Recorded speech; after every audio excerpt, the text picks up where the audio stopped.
Hello hi student, आप सभी का मेरे YouTube channel home science Sangeeta Srivastava में स्वागत है। Student, food and nutrition science का हम अध्ययन कर रहे हैं होम साइंस में, जिसमें हमने विटामिन बी कॉम्प्लेक्स की सभी सदस्यों का अध्ययन किया। आज हम विटामिन बी कॉम्प्लेक्स में विटामिन B9 का अध्ययन करेंगे। विटामिन B9 को फॉलिक एसिड भी कहते हैं। इसके अतिरिक्त और कई नामों से इसे जानते हैं, जैसे कि folacin, pteroyl glutamic acid, PGA भी इसको कहते हैं, vitamin M, alpha vitamin, lactobacillus casei factor, folacin, और वर्तमान समय में इसे विटामिन B9 के नाम से भी जाना जाता है। इसके कुछ खास गुणधर्म भी होते हैं, जिनको हमने यहाँ लिखा हुआ है, एक बार देखिएगा। पहली विशेषता इसकी यह होती है कि यह पीले रंग की होती है और जल में अंशतः घुलनशील होती है, 100% नहीं, और अल्ट्रावायलेट किरण से यह नष्ट भी हो जाता है, परंतु अम्ल और क्षार के प्रति यह अस्थिर रहता है। यकृत के पालक के रूप में विटामिन B9 की मात्रा अधिक होती है। इसके बाद इसकी कमी का प्रभाव हम देखेंगे तो विटामिन B9, जिसे हम फॉलिक एसिड कहते हैं, इसकी कमी से एनीमिया हो जाता है। एनीमिया मतलब रक्त अल्पता। और कौन सी एनीमिया होता है? तो मैग्लोब्लास्टिक एनीमिया होती है। कौन सी एनीमिया? Megaloblastic anaemia. एनीमिया कई प्रकार के होते हैं, आप ध्यान रखिएगा। एफएम सुनते ना, पहले जैसे रेडियो होता था वैसे ही एफएम होता था। एफ से आपका फॉलिक एसिड, एम से आपका मैग्लोब्लास्टिक एनीमिया। एफएम याद रखिएगा, एफ से फॉलिक एसिड, एम से मैग्लोब्लास्टिक एनीमिया, ठीक है। और इसमें क्या होता है? इसमें आरबीसी मतलब रक्त में जो लाल रक्त कणिका होती है, रक्त में 3 कणिकाएं होती है ना, लाल रक्त कणिका, श्वेत रक्त कणिका और प्लेटलेट्स। तो लाल रक्त कणिका जो होती, इसका आकार बड़ा हो जाता है, परंतु यह अपरिपक्व होता है। आकार तो बड़ा हो गया, लेकिन ये मैच्योर नहीं होता है, तो उसे क्या कहते हैं? मैग्लोब्लास्टिक एनीमिया कहते हैं। इसके साथ ही स्टूडेंट आगे हम पढ़ेंगे फॉलिक एसिड के कार्य।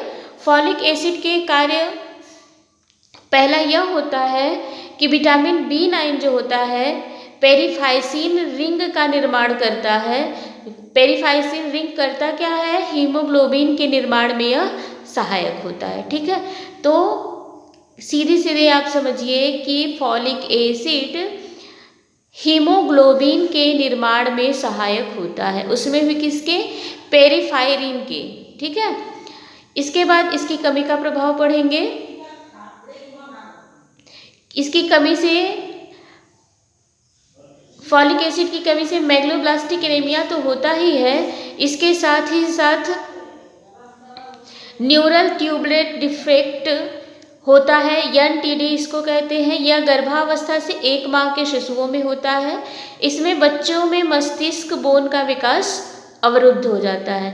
प्राप्ति का स्रोत है साबुत अनाज, पत्ते वाली सब्जी, दूध, यकृत इत्यादि से ये प्राप्त होता है।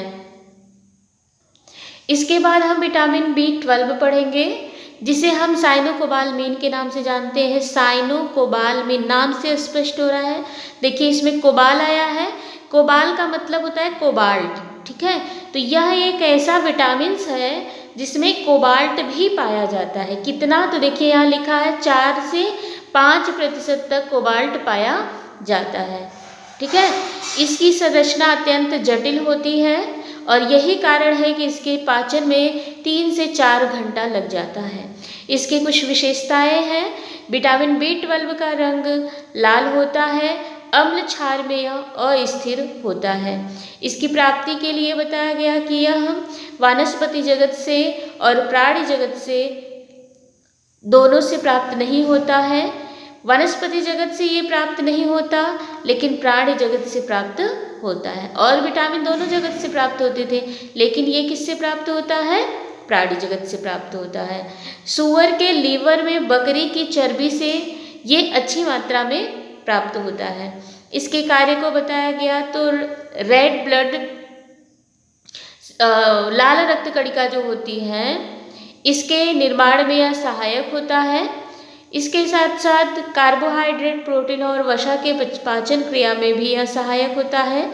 यह एक कोएंजाइम का कार्य करता है। फोर्थ है कि यह जानवरों की वृद्धि में वृद्धि उत्प्रेरक का कार्य करता है। यह मेथियोनिन तथा कोलिन के संश्लेषण में भी सहायक होता है। इसकी कमी का प्रभाव देख लीजिएगा। विटामिन B12 जिसे हम साइनोकोबालमिन कहते हैं, इसकी कमी से परनीशियस एनीमिया हो जाता है। कौन सी एनीमिया? Pernicious anaemia. और यहाँ आपने देखा था फॉलिक एसिड की कमी से कौन सा एनीमिया हो रहा था? तो मैग्लोब्लास्टिक एनीमिया हो रहा था। देखिए, मैग्लोब्लास्टिक एनीमिया है ना। और इसकी कमी से कौन सा एनीमिया हो रहा है? विटामिन B12 की कमी से परनीशियस एनीमिया होता है। ठीक है। इसके बाद इसमें क्या होता है? आरबीसी की संख्या कम होने से बिलिरुबिन क्या है? एक पित्तरस है। बिलिरुबिन की संख्या बढ़ जाती है। इसमें आरबीसी की संख्या क्या होती है? कम होने लगती है। ठीक है, आरबीसी की संख्या कम होने लगती है। और मैग्लोब्लास्टिक एनीमिया में क्या क्या होता था? इस मैग्लोब्लास्टिक एनीमिया में आरबीसी का आकार बढ़ता था परंतु वह अपरिपक्व होता था। और इसमें आरबीसी की संख्या क्या होती है? कम होने लगती है और बिलिरुबिन की संख्या बढ़ जाती है। मतलब पित्तरस अधिक हो जाएगा, आरबीसी कम हो जाएगा, जिससे कि पीलिया रोग हो जाता है। ठीक है। और इसके साथ साथ मुंह के अंदर छाले पड़ जाते हैं, घाव हो जाते हैं विटामिन B12 अर्थात साइनोकोबालमिन के कमी के कारण। इस तरह से हमने आज दो विटामिन बी कॉम्प्लेक्स में हमने दो विटामिन अध्ययन किया आज। विटामिन B9 फॉलिक एसिड और विटामिन B12 साइनोकोबालमिन। दोनों में एक चीज समान है कि दोनों की कमी से रक्त अल्पतता हो जाती है। रक्त अल्पतता का मतलब होता है हमारे शरीर में रक्त की कमी हो जाती है, लेकिन दोनों का नाम अलग है। FM फॉलिक एसिड की कमी से मैग्लोब्लास्टिक एनीमिया और साइनोकोबालमिन की कमी से परनीशियस एनीमिया हो जाता है। इस अंतर को आप ध्यान रखिएगा। ठीक है। अगर आप चैनल पे नए हैं तो चैनल को सब्सक्राइब कीजिए, लाइक कीजिए, शेयर कीजिए। इस तरह से आप नोट्स कर लीजिए। धीरे धीरे विटामिन बी कॉम्प्लेक्स हमारा कंप्लीट होने को है। 1 2 3 और बचे हैं जिसको हम अगली वीडियो में आपको देंगे। Thank you for watching my video.